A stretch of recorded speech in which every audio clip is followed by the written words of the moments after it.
IFM News. Live report. Idol Dennis, kumusta kita? Please come in.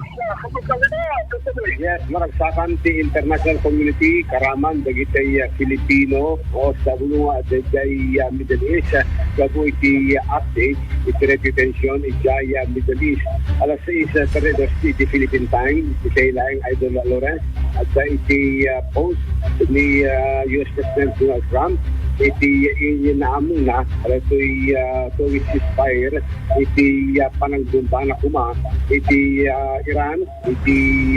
sumasarong nga oras mismo iti Pakistan government iti napiligate iti reto nga panag para palang para ito'y panakain karteng kuma iti pananggumba kasi rin iti Amerika na pulbusin na amin ang napaset iti Iran iti lang Rabi Idol Lawrence kaya sa iti deadline nabumban na ito'y power facility iti rangrangkay, airport iti Iran nga tinaramidment iti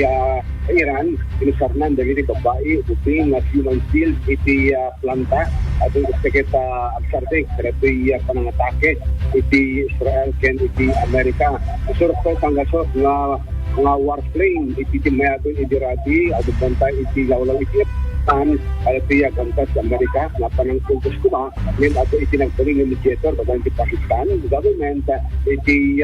ceasefire 2 weeks lang ito yung inamong iti Amerika Idol Lawrence kaya sa kupuling na da pagpare mo ito iti iti long-term ceasefire itinagpaitan iti US, Israel ken iti Iran kada iti 10 points proposal from Iran ni inamong iti Amerika para palang kalati para sa deng iti panakabulbos kinasakamat sa nga pabilyan. Karaman pa ang pagsintahan iti panimpalubusen iti Iran dati Strait of Hormuz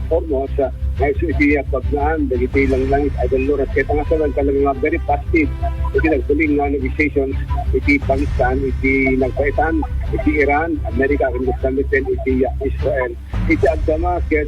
perming nga agregat international community para iti nagtulong ang desisyon iti Amerika nga rin sarteng dati pananggumba na iti ang kasing karina kuma Idol Lawrence. Sige din mo ito OFW nga Tagilocos Norte nga nakainuman tayo Idol Lawrence iti Middle East. At talagang nag-iiragsak tagal po ka ipinaksid yung saan pinapagparan sa trabaho at least detentions ka, emotions ka, at nalayayan, bagang palang itiyak ng sarteng yung itiyak tension iti Middle East. Ano pa, adong digit-digit na matagawid ngayon at alam agpuntak sa kumaitulong na skim may balong tagayam iti yung informasyon na ipalkak mo iti NDA rin sa Kapuna na nag-decline iti source tayo iti Middle East nga makinumang kumitat ang oras iti programa tayong IFI News at least kuna na iti Pilipino nga Tagilocos Norte iti Middle East ket akado nag-set damit kiti tilang mo siya kinay iti Israel itipin mo siya gapo iti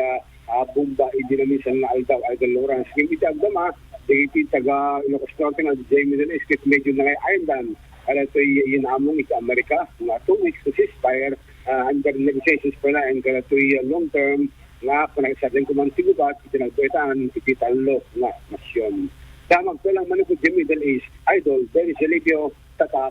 IFM.